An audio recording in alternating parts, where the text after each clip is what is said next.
And we are live. Hello, everyone. Welcome to Works? Daddy Chats Live. And for the first time, it hasn't gone wrong and I haven't had to restart the stream. Bad luck. Hello, Oh my everyone. goodness. And today, yes, if you've seen the TikTok, you know what we're talking about. Or if you've seen the thumbnail and the title, you know we are talking about Charles Lightoller, the man who survived two sinking ships and saved Allied forces at Dunkirk. And here with me to explain this extraordinary man's life is the even more extraordinary Melissa Fairlady. Do you want to introduce yourself to Yeah. everyone? Hi. Wow. Okay. So I'm Melissa. I'm a journalist in Florida and somehow got famous for having a history crush on Charles Lightoller. But he didn't just survive two sinkings. He was four shipwrecks and a fire. So he was Four. four. Wow. Four shipwrecks. Lucky or unlucky, you be the judge. But that being said, yeah, so no, I fell into this story on TikTok. I think I make way too much Titanic content, but I love doing it. And if you ever bring up Titanic at a party, you will find yourself slowly backing away from me. But no, that kind of blew up on TikTok, and now I'm working to save the boat that Charles Lightoller used during the Dunkirk evacuation. But more on that Yes. as we go on. As we go on, the Sundowner is a key component of. I mean, in fact, the Sundowner is actually in the thumbnail. I'll tell you what, AI was so useful in making this thumbnail because I was able to make the Sundowner and the Titanic look like they were sailing next to each other. Hold on, I didn't even notice that. Hang on, I'm pulling my phone up and Hang on, I was like, oh, I saw Lightoller, but I didn't look at the. I mean, it's probably going to show us now. Have you seen? Can you see it? I think, Oh no, it doesn't show. Yeah, no, that's awesome. I didn't even notice Sundowner right there. Looks like it's sinking a little bit, but given its current given its state, current status, that's we'll not too get to far. that. This is. Oh, what's that? Cowgirl Bookworm says if you didn't call him your history crush, Melissa, I was gonna riot. I feel like you're being Sorry. called out there already. We have to just go. I'm getting called, It's I'm fine. getting called out early. Yeah. I mean, if we think how my rise to stardom was, I was making a post about how much I loved Alexander the Great. Aidan Mattis found it, shared it, and that was how my TikTok infamy, we should say, not fame, more infamy started. And now no matter what I do, I can't escape Alexander. Me and Alexander will be forever tied. But yes, anyways, I've already derailed it. I do this every No, it's podcast. I okay. completely derail it. Let's You get know, started. So your love of Alexander, my love of Lightoller is very, very yeah, exactly. Yeah, comparable. yeah. It works out just I think we do. I think we have a very similar. It's a very similar sort of um yeah. theme. I'd say. Problem Yeah. Yeah. feelings, and It's I don't know, fine. something's fun. My feelings towards Alexander are completely platonic, and there is no video evidence to suggest otherwise. I have no comment on my. Anyway, moving on. um.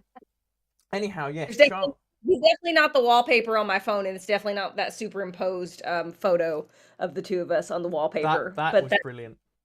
that's brilliant. That photo, Yeah. I feel like we're gonna have to explain that photo now at some point. We're gonna let it sit in the air for now, and then we're Let's make, gonna. yeah, let's get Um. real with it. Fine. Right. So Charles Lightoller, how does his do we know much about his early life, or do we jump straight in with his naval career, or his a career on the sea rather? You know some of it. We know some of his early life, but it's pretty inconsequential. His father left his family. He was born in a town called Chorley. You're in the UK. You know, I read it was one of the most depressing places in the UK to live. I have not been there. I cannot comment on that. But his family owned factories in Chorley. I think textile factories, Yeah. and his mother and his two siblings and his grandfather all caught scarlet fever. Oh no. But he survived, they didn't. They all passed away in a very quick succession. He's the only one in the room and he does not get sick. So this is already an indication of how his story is going to be.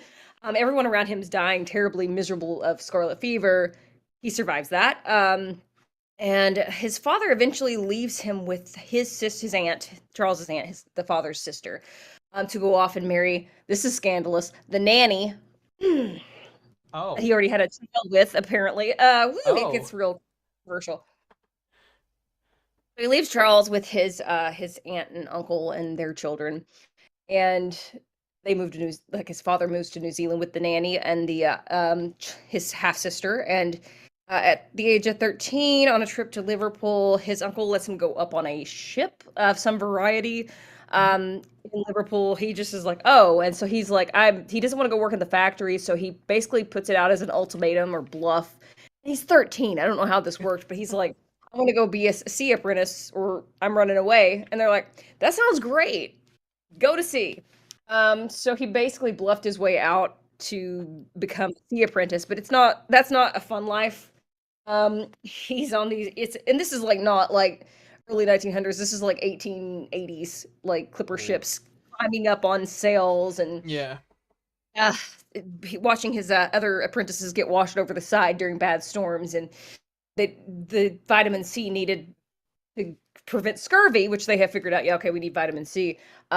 Instead of getting them oranges, they get them limes because they're cheaper, so they call them limeys. It's just not a good life. The food's bad.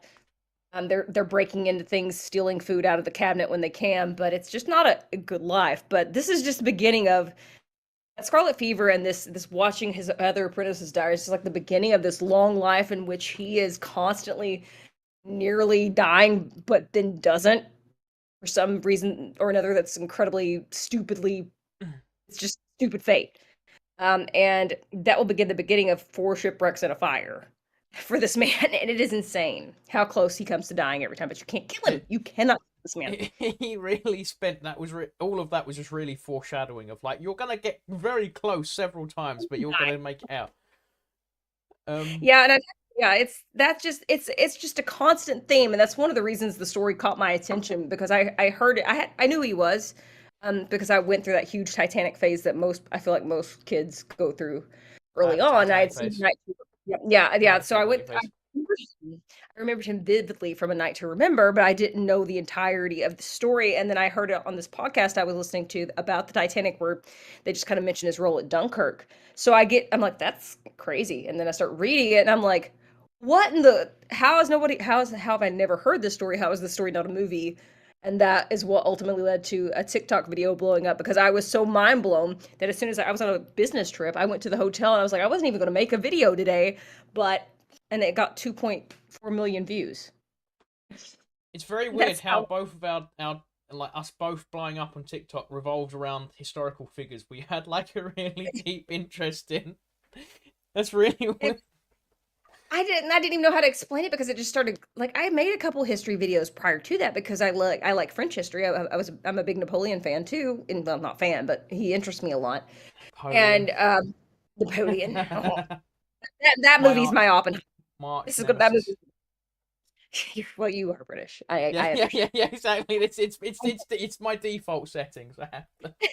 Just turned out, but I just that I'll never forget when I was watching. I was that whole day I was like doing stuff for work, but I would open up the TikTok app every now and then and pull it up, and I'd be like, "How is this go?" It just kept climbing and climbing in views, and like by the time I went to bed that night, it had almost 1 million views, and I was like, "What is happening?" Um, and that is pretty much the story of how I got into him, but his story just keeps getting like weirder and weirder in terms of nearly dying, not dying, and how everything just kind of lines up very perfectly. And I just found that, and apparently I'm not the only one because that video took off. That story is just insane. Almost But fainted in a way. He seems very like as my mum always says, someone was certainly watching over him from upstairs. um, and I'm not sure if it was even because he's like, highly favored and protected or something along those lines, or if he was just so darn interesting that God's like, I can't let that one die because I'm just this and I'm I'm just this. entertained. Yeah, I He's want the to I most, want to see where this one goes. And we also yes. actually we have in the chat Napoleon Bonaparte himself apparently saying everyone loves me for good reason.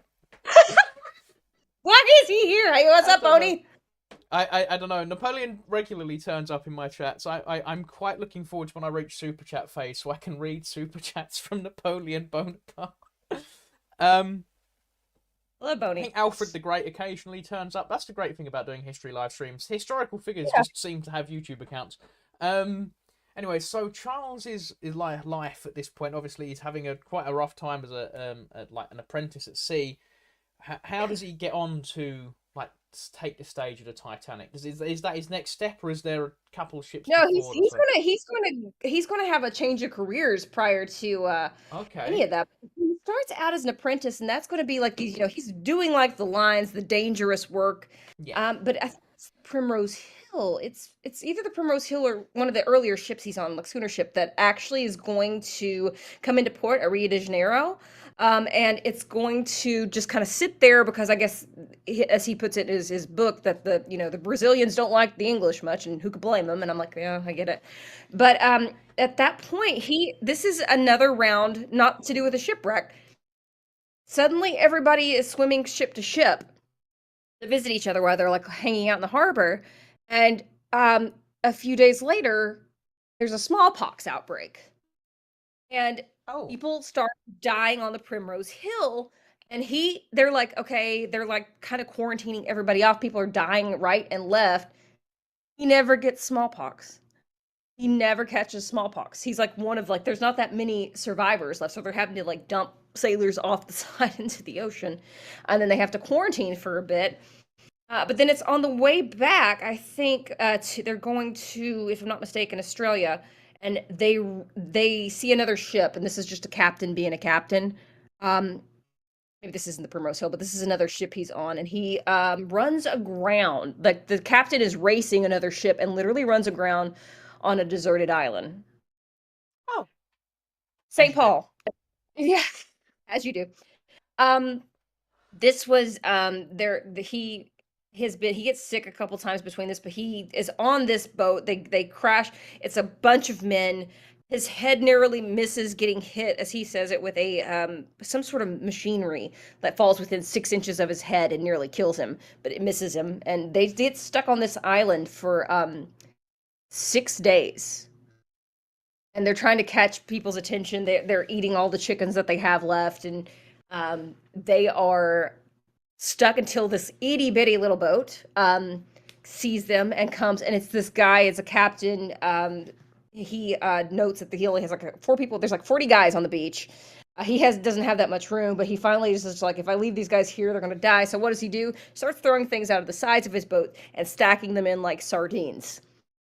This lesson is going to come in handy later. This is what I mean when it lines up. So this man basically knows that there's not enough room for enough people, all 45 of these people on the boat. So he starts throwing out his extra supplies and literally gets everyone in to this tiny boat and gets that crew onto to I think it's Sydney. They go to Sydney Harbor or somewhere else in Australia. They get them all. That they save all 45 crew members by overstacking the boat. So it's kind of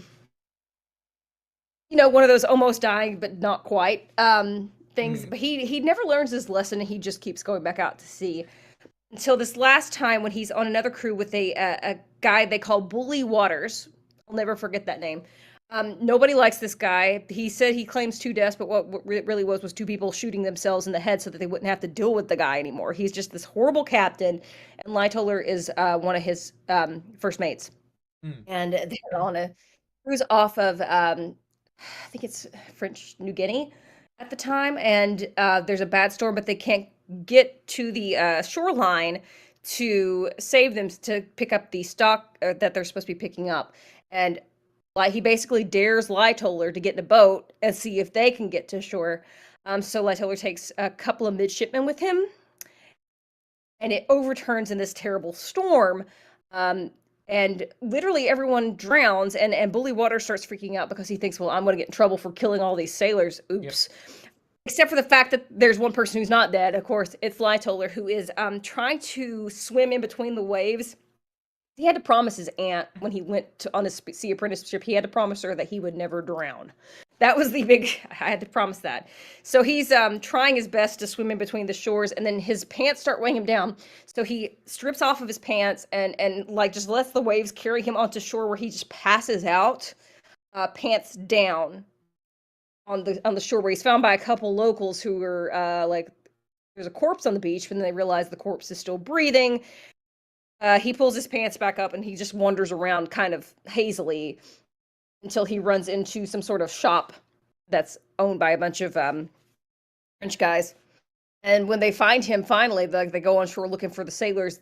He's drunk off his ass in a warehouse in the middle of the jungle, as you do, as one would do. Yeah.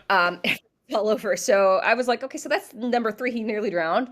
After When you say pants, do you mean his trousers or his underwear? yes, no, Just I'm assuming both.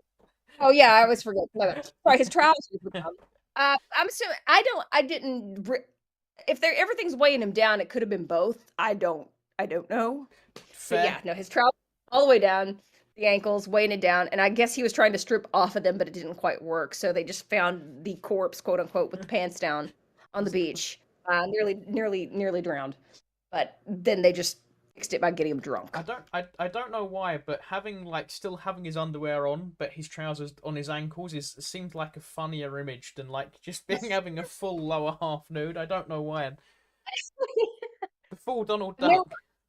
he kept that kind of vague, probably for that reason. But who Yeah, knows? I just like the image of the trousers coming back up and then yeah. walking off into the jungle to get drunk. Now he does catch malaria from this outing because I'm assuming he gets bit walking in the jungle. Mm. He does get a very near deadly fever from all this, but he survives that as he does. And then he just decides that after this many close calls, he's going to try something safer, which is searching for gold in the Yukon.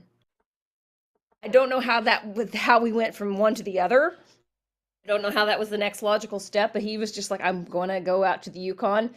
And my favorite part of the story is that he's, going over to Canada, over to Edmonton, where everybody's kind of meeting up and going out looking for gold. The only thing he thinks he needs to take with him is like some, the essentials and a banjo. He wanted to learn how to play the As banjo you because do. he thought that was he thought that was part of the quintessential North American experience. I think he's like, I need a banjo, I'll be fine. To be fair, yeah. Um, Every time I've seen like a cowboy movie, they've all got banjos. To be fair. I don't know. I just like that was the next. So he's going to go out there prospecting. I'm sure he has no experience doing this. He does find a Canadian guy who's out there and 2 Americans. This is how I know he's not a fan of the Americans. But he also has a horse named Rufus that he loves. So he's got Rufus, a banjo. He's out in the wilderness with 2 Americans that he thinks knows how to do things and survive in the wilderness, but it turns out they neither of them know anything about surviving in the wild. So he basically just becomes like a father and has to like wrangle the kids constantly. He spends his days failing miserably at finding things, nearly dying a couple times more. Offending a local tribe of Native Americans with his banjo playing skills. They brought him around the fire and they basically just like gave him dagger looks until he stopped playing because he's like, sorry. He's just he didn't have I'm sure it was a rich and rewarding experience, but he didn't come out and with any good riches at the end of it. So after a while of being stuck in the freezing cold Yukon and nearly freezing to death multiple occasions, nearly drowning a few times, he finally, hung up his cowboy hat, Yeah. thankfully, because it wasn't good for him. He was like it's either the sea or offending Native Americans, and I feel like the sea is safer at this point. I mean, they probably wouldn't have been so offended if he hadn't been so bad at but he just like insisted on playing his banjo at all these. They would like invite him around the fire and Oh, hang out, and he was like making them listen to it the whole time. yeah, he remember Ken in the Barbie movie, like, oh, I'll play guitar at you. I think it's like that. I think he was just like playing banjo at everyone, and it was just like, oh, okay. But the sad part is he had to sell Rufus to get back to. He That's decided a to go shame. back work. He called it hoboing his way across Canada, and I'm not sure how offensive the term hobo is, but that's what he called it. He was like, "You're a bum if you beg. You're a hobo if you work and cross the rail." So yeah, he sold Rufus, which he was devastated. He loved that horse, but he worked his way back across, and then was like, "I'll work on a sea voyage and get back to the UK." So that's what he did. The cowboy years long behind him, thank God, because it was just not good. But he had a bit of a reputation in the world as being, a prankster, as being a troublemaker. Obviously, he got he got dared to get to shore, and he killed 3 midshipmen. So it's like, oh, okay. So he thinks he's getting ready to get on it's the Hope Hill, or one of those ships. He gets on it, and turns out he got what he called shanghaied. They told him he was going to be third mate on this ship, and on this ship that was like going across the ocean, and then it turns out it was a cattle ship. Yeah, he was the third mate of a cattle ship, and nobody told him. And they're like, "Oh, by the way, you're sleeping next to the cattle." He was not happy, to say the least. He's like, everything smelled like cow shit because, of Yeah. course. And he's like sleeping in the barns of or the base of the ship with the cattle. And cattle are And notorious for honking up on long sea voyages. yeah, So, and he gets sick again once, and he's just annoyed. He like forces his way onto the ship. He's been lied to about the assignment.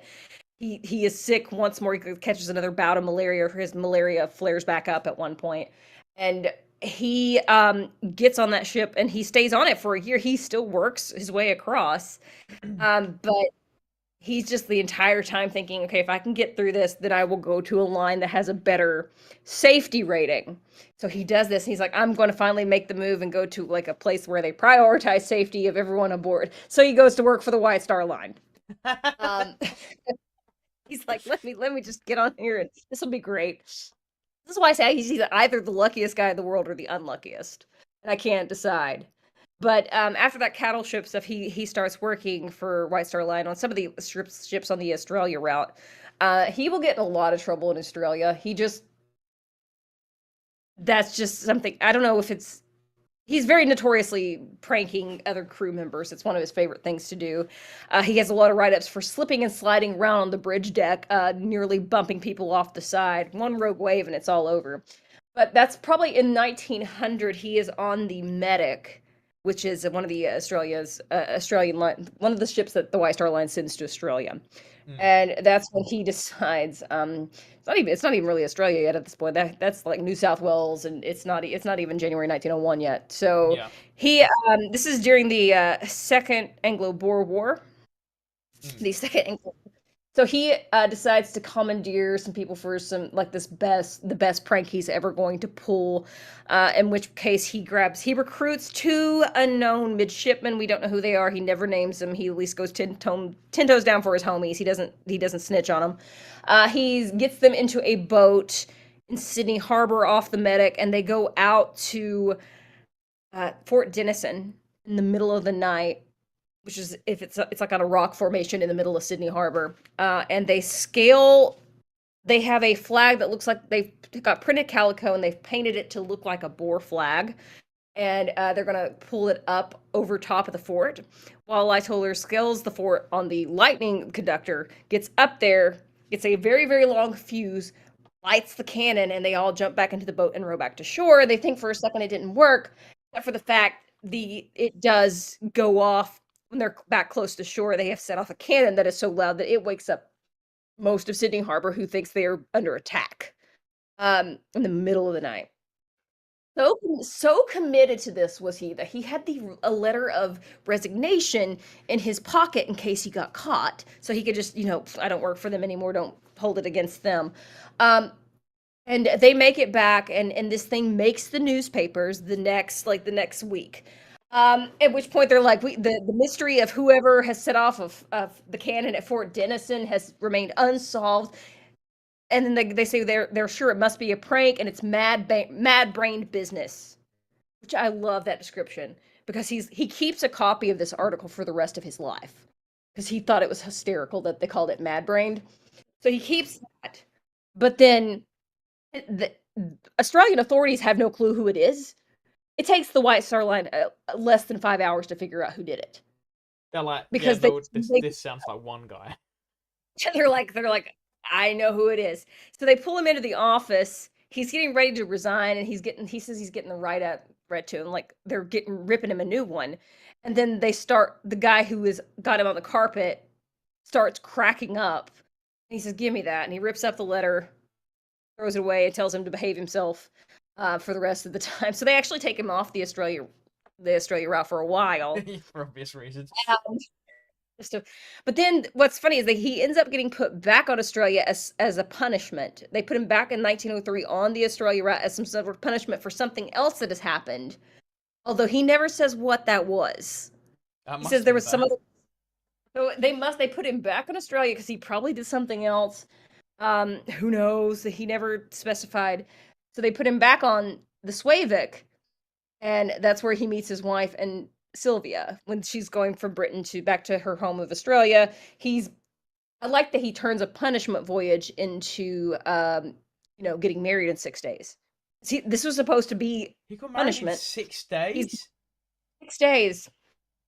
It's like a Hallmark meet cute. It makes me want to throw up, but it's very cute.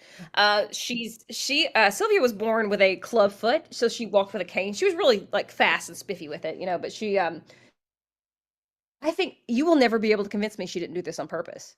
Because he's walking, and Sylvia, who is just fine traveling, like whoop, falls and lands right in his arms.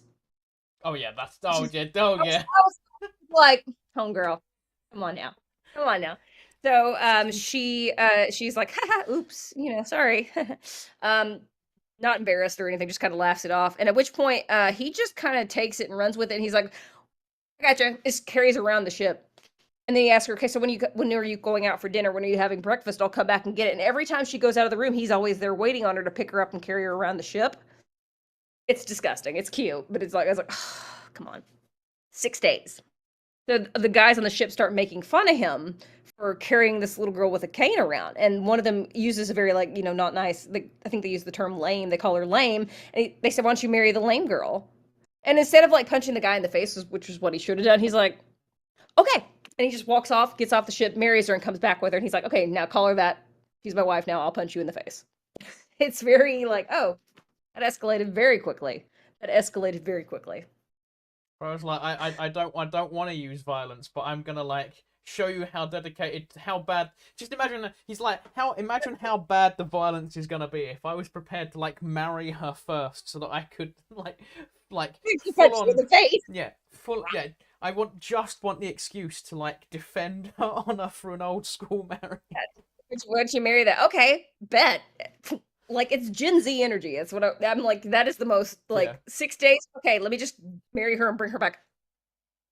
It was fine. Everybody was happy, I guess. So, but yeah, it was the most random, just meet cute, as the kids say, the fanfic writers. Do they stay together as well then? Yeah. Wow, so it's it's not. So they're married in 6 days, but that's a lifelong lifelong. They stayed married. They had 5 kids. It was kind of crazy, and she was just. She's peppy. She was very, very allegedly very funny, very witty, cute, and I guess that's all. He was like, okay, I just like the fact that he did it out of spite. I'm sure he absolutely adored her. It was just that he was like, I'm just gonna marry this woman out of spite. All right then, go for it. But after that, he kind of makes his way around the lines, around the White Star Line a bit, different ships. The Oceanic, which we've already talked about the Oceanic today once. But they that was his favorite ship, and he would kind of go around, circulate on the Atlantic route on that. Kind of bounce his way up the line until about 1912 when he was like, I'm going to go to the Olympic, but then they switched him to the crew of the Titanic. He was very, very much working his way up the officer rankings, and he was friends with Captain Smith, and all that, and Will Murdoch, of course. He was originally supposed to be the ship's first officer, with Will Murdoch being the chief, but Henry Wilde of the Olympic was brought on last second, and it kind of knocked everything down. We've already talked about David Blair today. Right now we're on a different podcast talking about the sinking of the Oceanic, but you have to understand David Blair, the original second officer, does walk off with the keys to the binocular cabinet on the Titanic. He walks off with the only known set of keys. I saw those at the Belfast Titanic Museum and lost my mind. I was like, oh, there they are. That's where he left him. You brought up on the podcast earlier that the cabinet had been moved. Why wasn't the cabinet just on the deck? I don't know. That was my first thought. I have a lot of questions about that because there's so much with this story that's very strange, and I think it was it was Blair who was trying to move the cabinet around.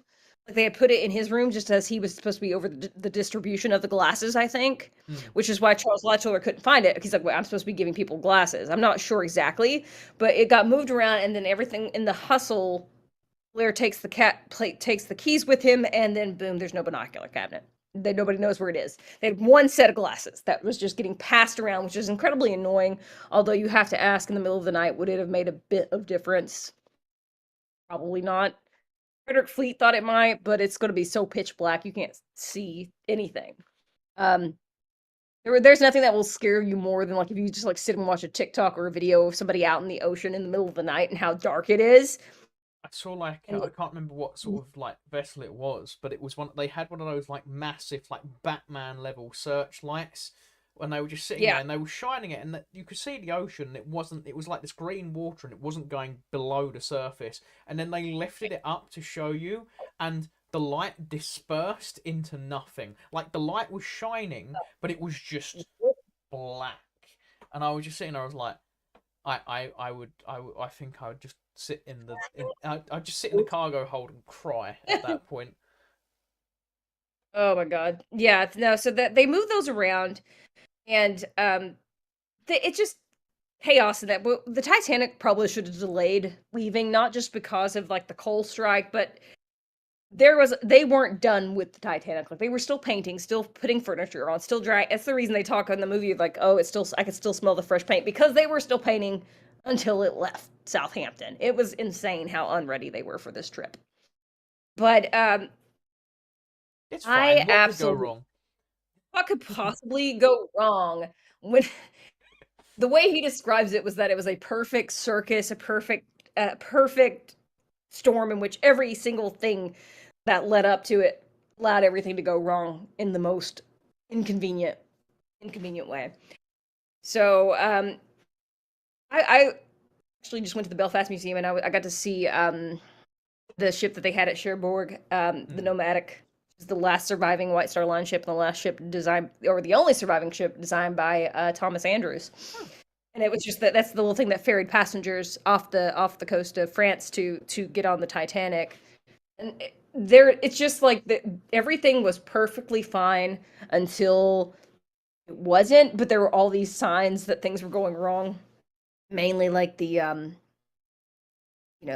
ice warnings that just weren't the missing. I have the Masaba ice warning is the one that I will go on a tangent about for 20 minutes, that how that would have saved everything if it had just made it to the bridge, but we'll get to that. So in addition to them being unhappy about Lightoller and Murdoch being unhappy about being demoted, it did switch up the shift so that had they been where they were, Lightoller would have been on watch if he had been first officer at the time that the Titanic hit the iceberg.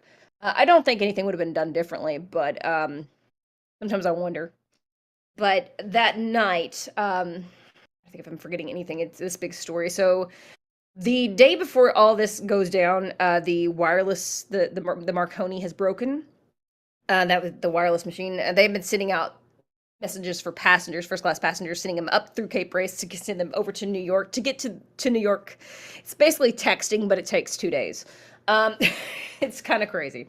So that Marconi wireless goes down completely, and the protocol at the time would have actually have been for Jack and Harold, the guys who were operating it, not to fix it until it got into the port of call. Meaning, had they not fixed it, that the Titanic would have likely hit an iceberg and gone down with nobody knowing to look for survivors or not even knowing what happened. Hmm. Which would have been nightmare fuel to say the least. Nobody would have been looking for them. But regardless, Jack Phillips stays up all night, fixes that machine the night before. They have a backlog of passenger messages that are not important, things like have my private car ready on my train, rich people stuff. So Jack can't get any sleep, so he stays up. And I think this Jack not being able to sleep has a lot to do with this. But at 9:30, they're going to get a message from the Masaba, which is another ship that has actually they recently discovered it. It was wrecked during World War One, and they just recently found the Masaba. It was a very nice surprise. But they sent them a message with the message being the exact coordinates that the Titanic was headed into. Jack Phillips responds with, "Yeah, hey, got it, received, thanks." And then the Masaba sends standby to see if it's been sent to the bridge because they know that's where the Titanic's going. And Jack Phillips never responds to it, meaning he's busy, probably tucks it under his elbow and then goes on sending messages out. That message never makes it to the bridge up to Lightoller, who's on watch right before Murdoch takes over. And I always wonder if that had gotten up there because it is the exact coordinates. Would they have slowed down enough? That's my big I don't know. But at any rate, he's done at 10 o'clock at night, and he hands his watch over to William Murdoch, who will be the officer on the bridge, officer of the watch when the Titanic strikes the iceberg. Just about, not that much longer. He goes to sleep in his room. He's kind of half asleep, doesn't really feel the impact or anything. He's just kind of in and out of it when he starts to realize the ship's not moving anymore. And he wakes up, kind of sticks his head out. It's cold. All that time in Canada, he never learned how to stay warm. I don't know. It was like, so he gets a knock on his door. It's Fourth Officer Joseph Boxall. Wakes him up, says, "I think we've hit a berg." And then my favorite interaction happens with Herbert Pittman, who is the third officer, who comes in. He's like, "By Jove, we've hit something." And Lightoller's really cranky. So at that point, he's like, "Oh shit." That's not what he said. He's like, "Evidently." Yeah. Okay. Like, he's just really annoyed that Pittman's like, I busted the case. And he's like, "Well, no shit, we hit something. Thanks." And at which point, Lightoller layers up over his pajamas in a nice pair of corduroy pants and a navy sweater. I know what he was wearing, don't laugh. And his waistcoat and an overcoat, in which he puts his pocket watch into the pocket, puts his hat and gloves on. He goes up to the bridge where they will run into Smith and Thomas Andrews, who are quickly trying to calculate. And this is within 10 to 15 minutes of them hitting the iceberg, so this is pretty quick. At which point, because that's the point, Thomas Andrews will go down to the deck to see where the water's rising up to. And though the watertight doors were great, it wasn't enough to prevent, the dragging. The dragging was too much. They would have worked had it been 2 compartments, but 6 compartments got flooded almost immediately with the dragging of the iceberg. So that's really how the engineering was not prepared to have accommodations for that. So we all know how this story goes. They're going out, their lifeboats are lowering. There's not enough time. I wonder if there was even enough time to load all the lifeboats, if they had enough, because they were still struggling with the last 2. And the last 2 is where Charles Lightoller's story gets real crazy, because that's when he's going to go up to the top of the officers' quarters, look down on his friend William Murdoch, and see if he needs any help, because at that point, prior to that, he had accidentally knocked a collapsible lifeboat onto its top. That's one of the stackable ones. It falls on its top, it floats off into the water. And he was like, "Well, I just screwed that up, but let me go see if I can help." Will waves him away, and at that point, the ship will shift port.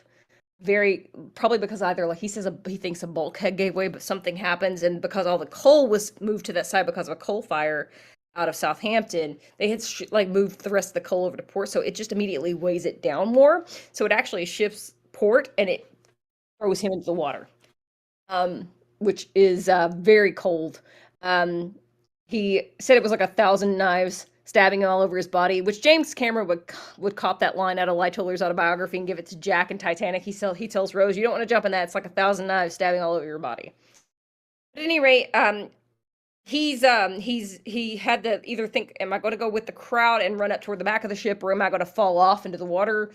He chooses to fall off in the water, which was ultimately the right decision, because a lot of other people got crushed or fell off the back of the Titanic. So he swims around, and he's thinking, I'm going to turn around in front of the ship right here where this very tall funnel is, and I'm going to go back over to the side that Murdoch was on starboard, and with A, because maybe I can get into A, lifeboat A. That's when there was a change of plans, because he started to swim to the crow's nest, and it starts going underwater, and then at that point, water starts actively seeping into a grate that's in front of that fore funnel, and he's going to get pinned there violently, and he's going to just get pulled down with the ship as it starts to sink very rapidly. And I remember reading in A Sea of Glass, he was describing this whole thing, and he's like, looking up, he's like, I was getting quite tired of things because I couldn't breathe, I couldn't move, and I was just like, well, okay. But at some point, he's going under, his head's completely covered, he's underwater for at least probably what one would estimate to be about a minute or 2 minutes thereabout. Can't breathe. And he says he hears the words of Psalm 93 or something in his head, and that's he will give his angels flights over thee, and then all of a sudden he's pinned, he's starting to lose consciousness, and then there's this huge explosion, probably from a boiler hitting water, and we know this is going to be probably the same one that's going to knock the lady Rhoda Abbott, who is a survivor of collapsible on here. But there's this huge explosion on that forefront from the boiler, and it whacks him back up to the surface very quickly. And when he turns around, there's collapsible lifeboat B. He's like, okay, bed. Yeah, so everybody starts swimming towards B. It's starting to get capsized because remember, B is on its top, it's canvas lined, it's going to sink, and so finally he manages to try to get control of it without having everyone panic and sink it. At which point that funnel will fall and kill most of the people in its vicinity and narrowly misses B like by inches. It actually does hit some people who are on the other side of B trying to climb on it.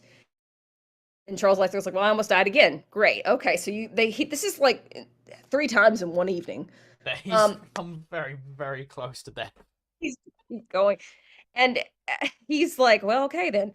So he manages to get everyone up there, and they have this system worked out of balancing nearby, and they've got about 11 people on either side of the boat, and he's shifting the swell. The water had been flat, but then the sinking of the boat, or sinking the ship, and then the people who are moving about and thrashing and drowning are causing swells that causes B to have to move, so they have to counterbalance the swells from people thrashing it. It becomes less of an issue as the night goes on because slowly, one by one, people start freezing to death or drowning. And so he keeps it there until he starts feeling things buckle a little more, and then he finally, when he's realized it's kind of quiet, they're not going to get swamped, he calls over 2 other lifeboats, and they move all the passengers over to other boats. It was just like, I'm not even quite sure how long it was, but at a certain point, they were just all barely hanging on. He says, I don't think they realized how close we came to dying again because this thing was starting to buckle and the core of it was starting to bend down.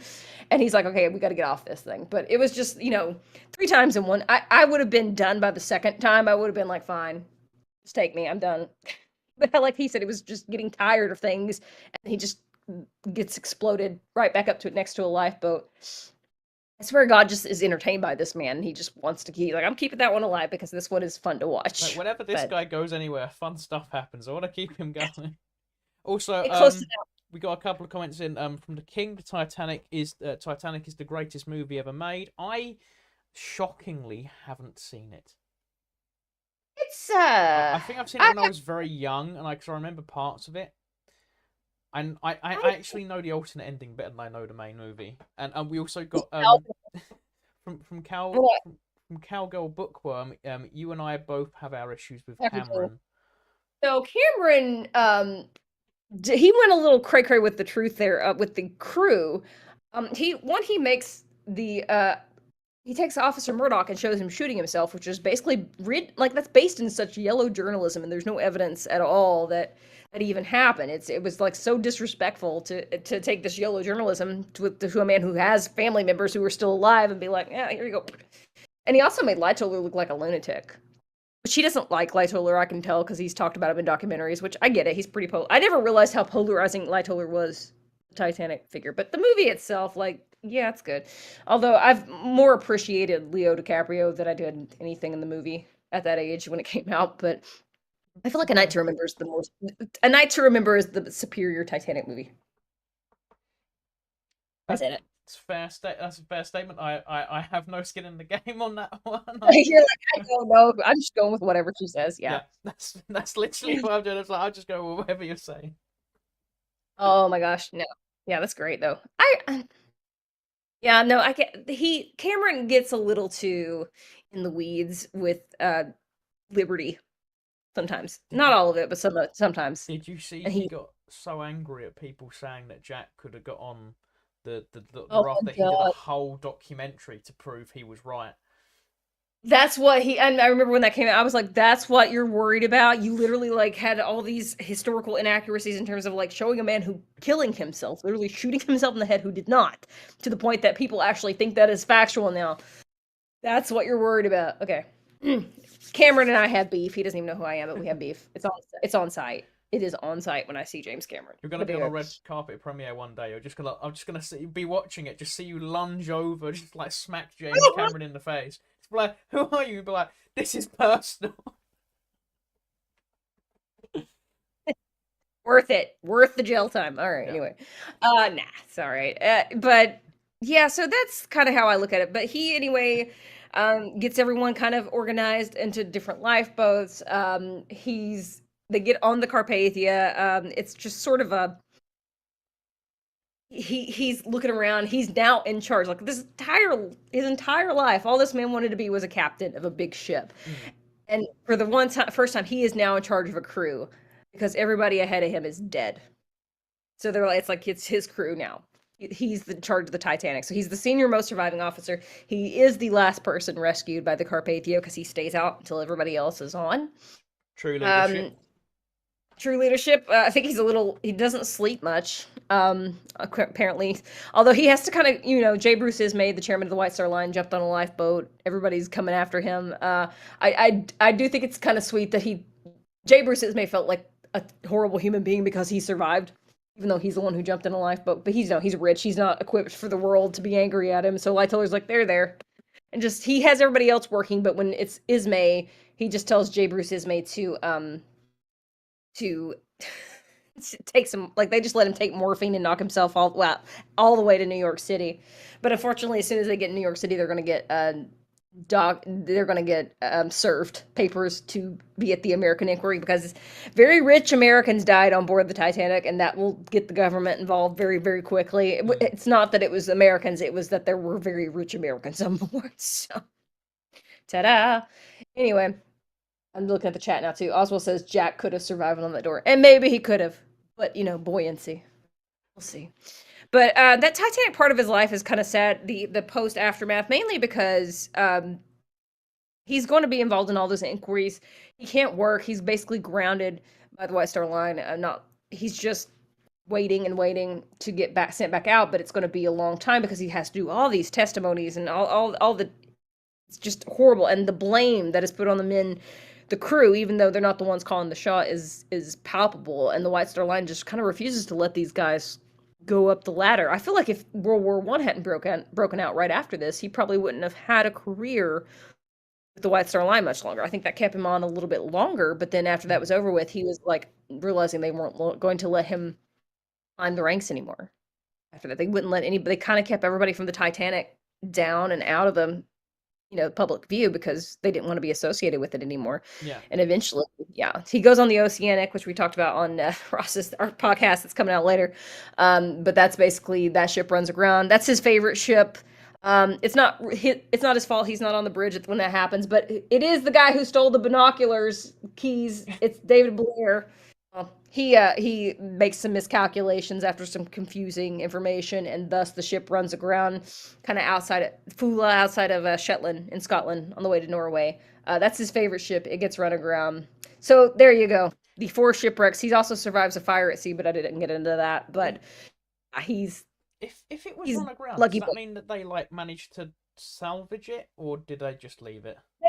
The water was outside of the Shetland. The neighbors were like, "You got to get it out of there now. If you don't, it's just going to wash off." And 2 weeks later, a storm took most of it off. Like it just washed the ship away. And he did manage to steal a clock off the bridge of the Oceanic because that was his favorite ship. He gets everybody off the ship, then he runs back on and just comes back with this giant bridge clock out of his arms and Tarzan's it back down to the lifeboat.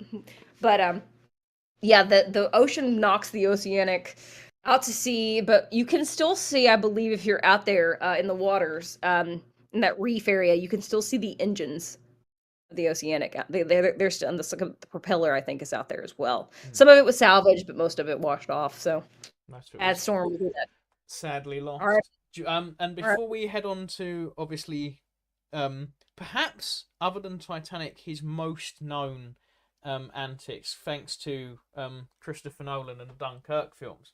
Do you want to quickly cover the fire he escaped from? Make that last. Oh, that was one of those. It was a coal fire. He was on a coal ship outside of Mexico. But I should have probably covered this one just mainly because he gets to jump off onto a horse and ride a horse across You didn't lead with this one. I'm sorry. I was focused on the shipwreck. So this is around the time between the shipwreck, on the island for 6 days, and this is kind of between that time. But it was in a coal fire, so it was inside. It kind of stayed inside the ship, but it made it hot and unbearable. And Hmm. I can't remember. I have to look it up. But there's a coal fire on a wooden ship. They're trying to keep it below decks. The ship is becoming incapacitated. So he and the captain, with like basically no knowledge of Spanish between them, they're like jumping off. They're looking for Bahia Blanca, and they know that they can get to an outpost there where they will know people. But to do that, they have to use some bad Spanish to get like borrow a horse. I'm assuming they borrowed it. They could have stolen it and just not understood what happened. I don't know. But he basically had to ride a horse for like 3 days to get across. Like, I don't even know. The man is just um, like so you can't kill him, but also just like he'll be like, I'll go. He just like volunteers to go commandeer a horse and ride, bareback until he gets help, and they help put out the fire. The ship is beyond compare, so they all come back on another boat. It's a hot mess of a story. Maybe he like had some actual superpowers of invulnerability, and he just knew it was impossible for him to get hurt. That's why he's volunteering I'll for this do it. dangerous stuff. It's like, yeah, it'll be fine. You sure? Yeah, I no, just think he yes, enjoyed it. I'll be I good. just think he enjoyed it. Yeah, Ugh, yeah, he's really. one of those people who's like it's a questionable. Is he attracted to danger, or is danger attracted to him? That is a good question, and I don't chicken and egg argument, but Yeah. I feel like he got a little cocky sometimes. But I mean, did he not have reason to be at this point? He should have been like trying this from the time he survived smallpox. He's like, I'm invincible. Let's go. Yeah. Like 104-degree fever from malaria survives that. He'll just keep going. I And don't know. speaking of diving headfirst into danger, obviously he set off towards Dunkirk for the massive Allied invasion of English and French troops. People forget that French troops are being pulled off. Most of them Nolan got just a very hard rearguard action, but Nolan just like forgot left the first people out of the movie completely. I'm like, God, like the French, like the Free French forces over there, they were like putting themselves rear guard in between the there's British, one Brits. French guy, isn't there, in the whole film? I think there's one, yeah. And in the meanwhile, they're like stopping the Nazis from like shit. I'm like, they put themselves between the Nazis and the BEF, and I'm like, can we give them a little love? Like that was incredible. Mm. But yes, The French and the Scottish rearguard actions were instrumental in Dunkirk being successful, and people forget that, especially the yeah. Scottish. The Scottish don't even get a mention. Sorry. Nolan loves his Brits. He's gonna focus on that. It's a Yeah. great movie though, but I was first like, where? First of all, there are not enough people on the beaches because the beach always looked half empty. My Mm. problem, like, there's nobody out here. And number two, where are the French people? But He could have anyway, easily fixed that as well, because he could like someone showed a technique they used in like the 50s to do a similar like film to make it look like there was more people, because he's against CGI, and there are ways around it for practical effects. practical effects exactly, much better. Mm. But yeah, Lightoller. So I'll have to take you back a little bit before Dunkirk for this story to have the full hit that it does with me every Okay. time I think about it. But he had 5 children with Sylvia, 3 boys. His oldest was Roger. Middle child's Trevor, and the last one is Brian. Uh, and Brian was the one in the family who's like, I'm going to the RAF. Like, they're sailors. He's like, why are you going to the RAF? But Brian and his father were having breakfast one day. So Lightoller is sitting with Brian, and Brian's just talking about planes against boats, and his father is telling him, because Lightoller was in World War I. He was in the Dover Patrol, so he was on torpedo boats going around. He'd been in a few planes, he didn't like it, but he also knew that route from Ramsgate to Dunkirk quite well.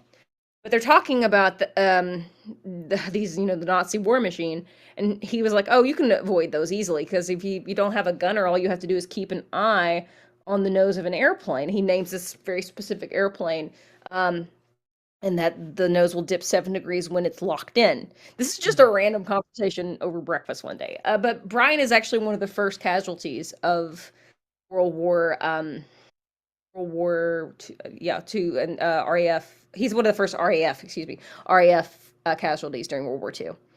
And he was in Germany on a night raid, and he gets blinded, like he can't see, and he runs into a barrage balloon, and it kills him. He's still buried in Germany because RAF will bury their pilots where they fall. Yeah. But so he literally, this is the baby of the family gets killed. And it's just heartbreaking. But sometime later, the Admiralty comes around looking for Sundowner. They knew who Lightoller was because they used Lightoller for spy work before on Sundowner. He had taken Sundowner over with his wife, and they had gotten pictures of the German coast. He once gets boarded by some, whatever the German equivalent of the Coast Guard is. They're like, "Who's this British couple?" And he just pretends to be drunk off his ass. He just pours like whiskey on his shirt and comes up like, "Hey, what's up?" And they think it's hilarious and leave. But in reality, he had been down in his little porthole taking photos of the German coastline. So the Admiralty knew who he was pretty closely, but he just acted like he was drunk off his ass, and it worked beautifully. I love how the Germans thought they were thinking so low of the English. They were just sitting there like, "Oh, silly Englishman, he's all drunk," and then in reality, he's got some of the most important spy photos required.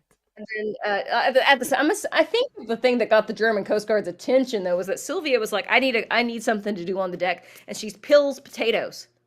That was her. I'm like, why would? I don't know why. I was just like, she was like, "I'm just going to sit up here and peel potatoes, lots and lots of potatoes." I'm like, I wonder if that's what got the Germans' attention. Who's this weird lady peeling potatoes? What's she doing? But no, she was embarrassed to death by that, but it worked. Germans, he makes it back to the Admiralty with the film. They develop it. They have some intel, but they asked him if they can have Sundowner to take her over to Dunkirk from Ramsgate, and he's like, "Actually, if you want her, you get me too, because I'm not." He was just like, I'll take her out, my boat. And he takes his son, Roger, with him. And he takes a sea scout, Gerald Ashcroft. In the movie, that's, of course, going to be the Mark Rylance character. And then the boys are much younger than they were. They're portrayed much younger in the movie than they were in real life. Roger was in his late 30s, and Gerald Ashcroft was 18.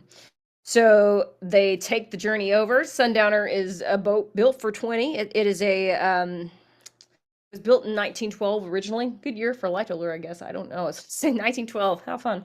And it's just an Admiralty steamer. It's just very much a room for 20 people. It slept, he said in his logs that I have here, about 10 people, if that. And he takes it over there. He initially rescues a bunch of people off of a boat that is burning. Got petrol. The petrol had set afire, and he took them, about 20 people off that boat, to take them to another ship. But it exploded after he got them off, so he saved those lives. But then initially what was going to happen after that is that he goes up to the Worcester, the HMS Worcester, and he boards the ship, and he looks around, he finds the guy in charge, and he says, "Hi, can I take some of these guys off your hands so you can have more room for any others?" Because they're just mostly they're just ferrying these guys back out to the larger ships because the moles had been blown up. So that was the little ships served as tender ships, basically. Yeah. Getting them. But he was also going to take some off HMS so they can make more room on the Worcester for other people who were still coming in. It's also worth noting that his middle son is on the beach, or was on the beach of Dunkirk at this time. So he's got one son in the boat, one son who's dead, and his other middle son, Trevor, is somewhere in the chaos, but he doesn't know where.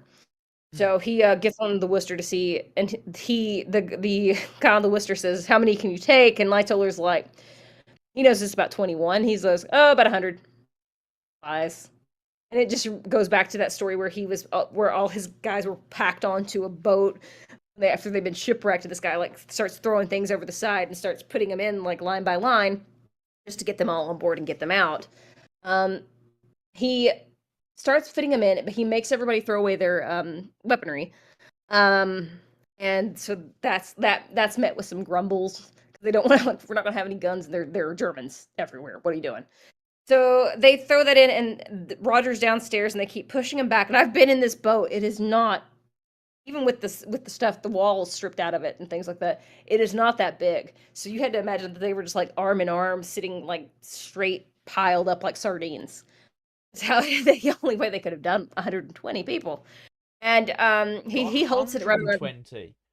Oh no, it's better. It's 127 plus those three, so 130 total. They just keep going. He said every time the boat was shift, he would have them throw something off at the side, and they were going to line in, and then they were so tightly that once they put that 127th one on, they called it.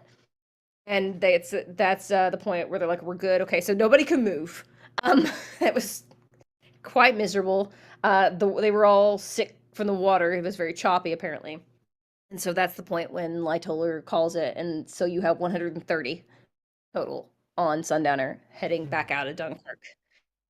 So they turn around and they're starting to head back. Things are pretty, I mean, not calm, but it had been hell before and it had kind of tapered. But that's when they see, I think it's a Messerschmitt, they said, or Stuka, I can't remember, one of those two planes coming towards the boat. The boats have been buzzing a lot of the carriers or the larger ships, but it just this particular plane decided to start buzzing Sundowner. They had to have known. I guess they wouldn't have any weaponry. He's watching it, and he tells his son Roger to take the helm, and he realizes it's the exact same plane his son was telling him about at breakfast. And he looks up at it, and he tells his friend tells his son Roger to hold the helm a little longer until it gives him the word to turn. And you're going to turn out of the path of the plane. So he waits for him to commit to the line of sight. The nose drops. He tells Roger to turn, and they narrowly avoid getting hit with the shell. The bomber takes the bomber takes another run at them, and then when Lightoller tells it, it's very polite. He's like, "Oh yeah, he took another run at us."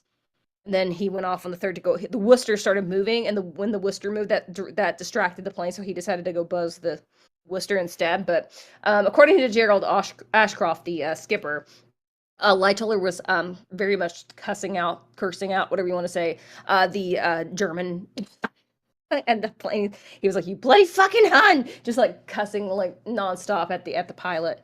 That's the Gerald Ashcroft version. Now the BBC interview, Lightoller was very much, "Oh yeah, I was just telling," being very polite about it. And apparently he was calling him a bloody fucking Hun repeatedly. I don't know if you heard him or not in this, but it was very much more British response to that. But eventually, like I say, the other one loses interest and goes after the Worcester, and then after that, they're pretty much all the way back. The seas are a little rough, so people are getting sick. But when I started this project to fix the boat, I met a guy named Gavin King, whose father was one of the 130, and he gave me some. He has a copy of Lightoller's logs and things. Because his father did a lot of work to preserve the boat, and he was I love the story so much. His father's Reggie King, and he was on there, and he was talking to Lights, and he said that started to go around, circulate around, that Lightoller survived the Titanic amongst the men. These 20-something guys are like, "Oh gosh, good." So he said about half of them were like, "That's a good sign. He survived the Titanic." And everybody's like, "Yeah, what about the other people on the Titanic?" Okay, so like half of them were very excited, thinking this was good for their chances, and he said the other half thought he was a Jonah. They were all going to get eaten by whales or something on the way back, but they all made it back. And the Admiralty was so stunned when they pulled into Ramsgate because they didn't expect them to just keep coming one by one out of the boat. They got in there like, "Where'd you put them all?" I think they say that to Mark Rylance, and "My God, mate, where'd you put them all?" But that's when he ran back in and freaked out for a second because he's like, "Wait, I'm missing one." And one of the guys had snuck into the toilet and fallen asleep. So he was like, "I need a little bit of space." He'd just fallen asleep in the toilet. He finally so one of them had snuck into the toilet, and they must have assumed he had. Actually, no, Doctor Who didn't exist at this point. I was about to say they must have assumed he had like a TARDIS or something. Bigger on the inside, yeah, no, bigger on the inside. It must have seemed like that, but yeah. After that, he kind of, he and his boys cleaned out the because you would have to all that seasickness and ugh. But he stayed around the boat for about 2 more days to make sure his son had made it off the beach. He wasn't sure. He thought he might have to go back and get him, but it turns out Trevor was rescued off the beach, and Trevor would be the only son that would survive World War II. Roger, the son who was on the boat with him, would be killed in 1945 in an air raid in France. Very sad, but yes, it's a shame. But yeah, so he toward the end of his life, Lightoller and Trevor opened up a boat shop, and Sundowner was moored out there, and then she eventually got sold into private ownership. Sylvia kept her for a while. Sylvia tried to sell her unsuccessfully after he died, but nobody bought her. Eventually, she was picked up by Ramsgate Museum, where she was left, and now she's she's purchased into private ownership, which is how I got involved with that whole thing. But yeah, that's the long story of a man who could not be killed. Um, with either the best luck or the worst luck of all time, I could not decide. But if I see anything happening, I'm gonna go with him. If there's something happening, I'm just Yeah, gonna stay right. I think That's it's my one of those stories where it's like the danger it actually very similar to the Doctor actually. Danger follows him everywhere, but the safest space is like right next to him in the eye of I the have been storm. saying that Charles Lightoller's life needs to be an episode of Doctor Who for like a hot minute. I that It, would be a it's whole like old school. season. I'd say a whole The whole season of Doctor Who. so good. That would be my wish. I know they've already tried to do Titanic once, but it was very strange.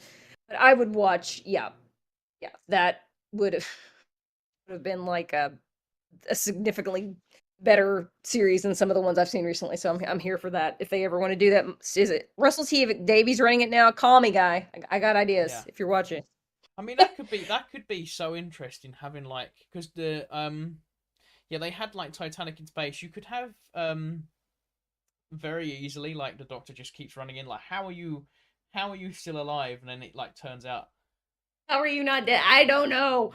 it wouldn't surprise you could very easily have like Lightoller being like the key to some secret alien message Yes, or something, and that's why he's that's alive. It's like imprinted in his like back or something. yeah. Our sleeper agent, our sleeper agent. Okay, Like, Cargo Bookworm says part of me thinks God wanted to see what he'd do next. Another part of me thinks that he just doesn't want to deal with the lights of the in the afterlife because he'd drive him insane. no, that's fair. That's very fair. That's a fair assessment. Exactly. Well, yeah. No, he. I think it's for entertainment purposes. I think that's mostly why everybody kept him around at a certain point because I'm sure he could be a real bright pain in the ass, but I bet he I, was quite entertaining. I would love to know What what he did, but it was so bad that they had to send him back to the Australian I am, circuit. I want to know. I I've been in touch with some of his family members working on this project. Not there, but I'm like I don't want to cross any lines. But there's so many questions I want answers to. That's one of them. That's one of them. I also What want to know he had a tattoo. I want to know what the tattoo was. what's it like now having? Because I remember seeing your video like when the family contacted you, and that obviously that surprised. What is it like being in contact with the family of your historical crush, as you say? Awkward as hell. I know it was actually lovely. So I've been in touch with a few separate family members. It's all been pretty decent interactions. The first time they reached out to me was very kind, putting me in a Facebook group that has a bunch of like mementos in it that they wanted me to see if I was doing anything with the project. They're not very talkative in terms of coming out and doing interviews. A lot of that goes back to the Titanic movie and Cameron. I'm not even because people got so mad about the Murdoch situation. They were not thrilled about how he was portrayed, so they kind of cut that off and won't really talk about Titanic. I'm told his Hmm. daughter wrote a very mean letter. James Cameron before she passed. I was like, oh, I'd love to read that. Um, but the ones I have talked to, and I've talked to Roger's daughter. Her name is Daphne. She actually lives in the States now, but she is the daughter of the son that went to Dunkirk with him. She doesn't remember her father. She remembers her grandfather, and she was very young, but she was asking me if I could help them get some things out of the Ramsgate Museum, which is the museum that used to have it. And I've tried, but they're embroiled in a lot of stuff that I think they've got everything kind of locked down and shut down. Yeah. But she was it's not been too weird. Like nobody's I think one of them said, we're only a bit concerned about you, but other than that, we think what you're doing is lovely. And I was like, that's lovely, thank you. But I toe the line. I don't want to be too nosy or because they don't owe me anything. And it's been wonderful that they've reached out at all. But there Hmm. are some questions that I desperately want to know the answers to in terms of what was that tattoo he had that he marked on Ellis Island, but nobody ever seems to know what it is. I want to know it's probably something completely unimaginative, but I want to know. It'd be brilliant if he just could like it's completely made up. Like he seems like that type It of just guy who just well, throw stuff in there. he did lie about his height at Ellis Island. We know that he kept fudging his height up and down over the years, which men it happens. But it was he's gone over like 4 inches, growth like 4 inches at a time, on his Ellis Island immigration cards, which I thought was hysterical, considering his wife was 4'11" or like 4 feet 11. I'm not sure how that. Probably about 60 meters. I don't know. She's quite a petite young woman. And then you put him together. I'm like, he's not that much taller than her. I was like, oh come on. He's probably wearing lifts in his shoes and lying about his height. But there's a lot of things, yeah, I'd like to know. But it's been nice that his family's reached out, and I would love to have them talk about it, but I don't push anything. But it's been very cool to have them involved a little bit, at least a little bit in this process. And to finish off, I said I'd start to do this at the start, just to be cheeky because I know it annoys you so much. Oh, The wow. Olympic conspiracy No! that you did. You got some real backlash when you debunked that. That was, I think, the first Oh my time. god. The I Yeah, the only other time I think I've seen you get that much backlash was when you did the video about Chinggis Khan, and everyone was like, blah, blah, blah, blah, blah, blah, blah. That was yeah, no, and I mean that was like just a silly like hot takes November thing. It wasn't even like yeah, I was like which is why I I'm don't like do no the no hot takes in November anymore. I don't do it anymore now that's that. But that's like the only backlash. And for some reason, it just ended, and the video was just about the split, like the bow and the stern. That it wasn't even about the Olympic. It just ended up on Olympic and Titanic conspiracy TikTok, Mm. which is it's the easiest conspiracy theory to debunk. It's so easy. So let's go over the debunking. So how Um, because from what I I got it. understand it is that there was irreparable damage to the original Titanic, so they swapped the names around, and then that was like that's the The version I've Olympic, heard. the Olympic got into a collision under EJ Smith. It was like with the Hawk, and it caused a lot of damage. Now, was it enough damage to take the Olympic out? No. It was easily fixable. Like, it wasn't cheap, but it was easily fixable. Now, some people say it's because the Olympic was too old, but the Olympic was only a few years older than the Titanic. It's not like Mm. you're not gonna throw it away. I mean, you had some of these ships for 50 years still running. I mean, the Queen Mary 2 is still running, so come on. Mm. But so they thought they put them on like the lock next to each other at Belfast, where they were fixing the Olympic and doing the Titanic. And there's enough structural and body differences that you should be able to tell it easily. But it suddenly turned into they switched them out for insurance purposes because the Olympic was wrecked. Okay, so why is Titanic's yard number stamped all over everything you find at the wreck site? And why in the world would you sink the ship with the lower insurance policy? Because the Olympics had a higher insurance payout than the Titanic did. It doesn't make any sense. But not to mention that you don't have enough of a time frame. One, if they're like, oh, they changed out the body styles and things like that, you would not have enough time, nor would you have the money to pay everybody to silence them. Yeah, it would Like, probably cost more to silence everyone than it would to get the insurance payout. and I'm like, why? But the question I always ask is, why would you sink the ship with the smallest insurance policy? They financially ruined themselves when the Titanic went down. Like, that basically killed the White Star Line. In a couple years, the White Star Line would merge with Cunard because it Mm. couldn't, I must say couldn't stay afloat, and that would have been that's not what. Pardon the Yeah, puns.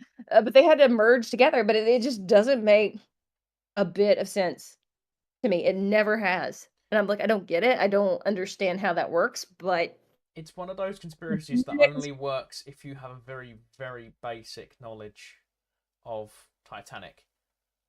Like you it's have to like lack areas.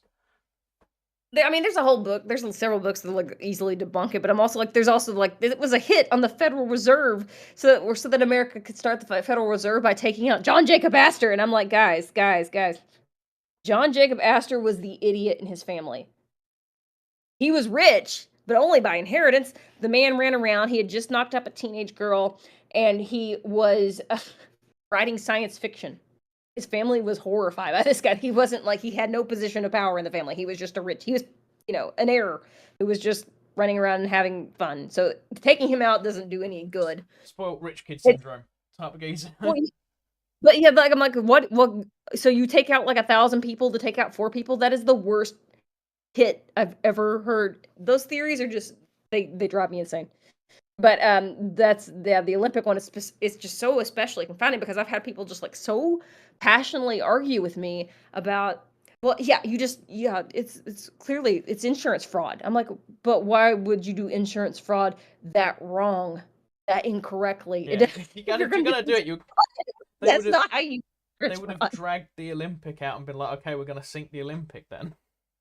Yeah, I mean, you had to have that much time to make the cosmetic changes to the Titanic or to the Olympics so that it looks like the Titanic. No, that you stomp. It makes yeah. It doesn't make any one sense. But yeah, no, everything at that wreck site is stamped with 401, which is the Titanic's yard number at Harlan and Wolff. It's one of those things that doesn't make sense. It drives me crazy. But I've learned that arguing with these people, you might as well just be talking to a wall It's because they read it on Reddit, and that means it's correct automatically. It it's just like the ancient alien stuff. I what? the amount of times I've argued, I'm like, why is an alien race coming down and then helping us advance and creating a rival spacefaring species? Like, The show was getting broke. why would The show was getting boring. They I've wanted to see the yeah, process. I've never once looked at an anthill and gone, you know what I need to give you?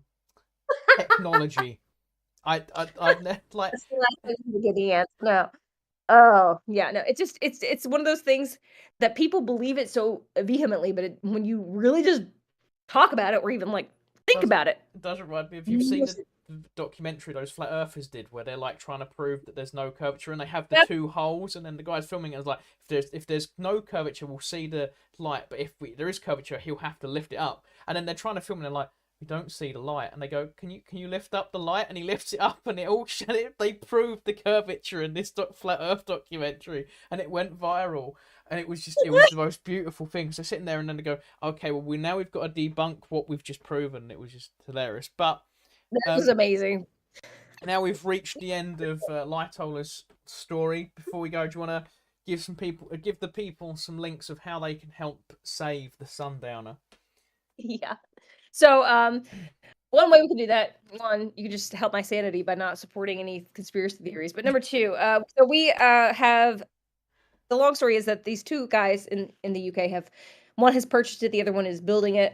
The cost at the museum, the cost that was inferred, well, the way the Sundowner was stored at the museum there, she was not taken care of. They ran out of money. It's just how it is. They didn't have enough, like, we're putting enough petrol into the engine so that when they started her off, paint and the sides were coming off the boat. We realized, or the guys realized very quickly that there were some holes that had been covered with paper and painted over.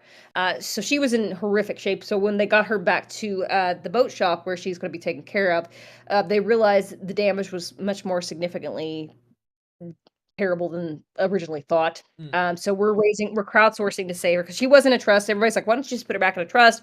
Well, she was in a trust, and that's what happened to her at this museum. So we're crowdsourcing. There's other sources of income too, so it's not just the donations. But you can go to sundowner.online. So sundowner.online. And that is the website that's documenting the process of building her. Or you can come over to my TikTok page, and we have we'll have a website. I think I have the link to the crowdsource to the I think it's a GoFundMe set up. That's all going through the owner of the boat and through the shop itself. And you can actually come over to my TikTok channel, Melissa Fairlady, and I have videos of the process of seeing her. She is in bad shape. She was such a beautiful boat. She is not, they've had to rip basically everything out of her to start over. The hull is the same. They've had to take all the planking off the deck, we've had to take off the helm and everything else just to keep her the wood was just rotting off, so we just had to get everything off there, and they're gonna have to replank it entirely, and it's gonna cost a lot of money. So, yeah, we're gonna save her, and once she's saved, the plan is that they will probably bring her back to Ramsgate for some point just to keep her there for historical purposes, but also she'll be taken around for we're hoping to get her back up and running by the next, oh gosh, what year is it? In 2 years, so for is it the 80th? 85th? Well, year, yeah, 85th anniversary of Dunkirk. I'm gonna check my math on that real quick, but so they're gonna have the ships. They take all the little ships back over every now and then, and so for that anniversary, they're gonna bring her back, and hopefully we'll have her by then, I'll ready be to go. excellent. That is the and also to finish off, the King says this was a great episode. Thank you. We are Thanks, glad mate. that you enjoyed it. And before we end off, I've got your links in the but I'll add in the Sundowners links as well. Actually, now we're finished. Okay. Where where actually no, I have got the Sundowners links. I got it. I put it on your link because it's on your link tree, isn't it? Yeah, I added in your It link is on. tree. Yeah, Yeah, yeah. it's on my. Yeah, so the link is in the description down below. Just tap on the lead link tree. But where can people find you for all your content? You can just find me, Melissa Fairlady. Then you can also find the links within that bio. I'm on TikTok and Instagram under that name. God's Favorites, a History Podcast, is my podcast that I do. The first series is Charles Lightoller, and there's a lot of Titanic content on there if you like that sort of thing. Some American history as well. So anything over there you'd like. And then that's about it. Every link in there in my link tree, it's on my TikTok profile in the link tree. So you can go to any of those segments, Instagram, YouTube, whatever you desire, you can get there. And if you want to get God's Favourites, it's on Spotify, guys. It's on Spotify and Apple and I think Google and Amazon. So, a couple places. It's in so many places you don't know all the places. I'm like, it's a bunch of different places. Yeah, That's fine. Any last questions before we go, guys? We all good? Shipwreck Summer was great. What's Shipwreck Summer? That's the thing we just recorded the podcast for. It was all shipwrecks. Yeah. Look, I go back. It's half. I have no excuse. Actually, ironically, also it's the second time we've recorded it. Yeah. Ironically, this is that I don't know if we recorded it earlier, but me explaining my goldfish memory. Oh, there it is. Yeah, you didn't. Yeah. No, I don't think I didn't record that part. You have explained. Yeah, I have, for everyone watching, I have severe goldfish memory. Like, if you ever watch my YouTube videos, I will say names and dates like 4 times. It's normally because I've forgotten that I've already told you in the script. So as I'm writing it, and then I'll go, oh, I've already said it, I won't say it again. And I get to that part later in the script where I'll forget that I've said it. I'm really bad with dates. Like, you just saw mine where I'm like, what year is it? The anniversary of Dunkirk. What are we at? I'm the same way. But other than that, like, other details, but yeah, dates, I'm like, I'll give you a good 5-year time period, and maybe I'll be right. The best one was waking up on my birthday, and everyone was like, "Happy birthday!" I'm like, "What? What? Happy birthday!" That's great. But yeah, this was fun. Yeah, it was. This was a proper nice podcast, and we didn't go for like 3-4 hours as we was worried about that. We was worried we'd go on too many tangents. Because Ross is asleep, so yeah, he's gonna wake up to this. Yeah. He's gonna be like, oh, that was not nice. Huh? What? Talking, huh? Oh, I talked a long time. It's okay. We still love you, Ross. Yeah. But yeah, his story was 45 minutes, but that's okay. All right, guys. Yeah. This was fun. Thanks for having me on, Ryan. It was great. Yeah, thank you for being on. We'll have to do another episode, so maybe we'll do an episode on Napoleon where we can discuss if he was a good figure or a bad figure. We can debate Alexander versus Napoleon. Napoleon's still in the chat. Yeah, Napoleon is hanging about. Right, okay, guys. Hope you all enjoyed. Thank you all for watching, and I will see you in the next one. Bye. Bye. And end the stream. And done.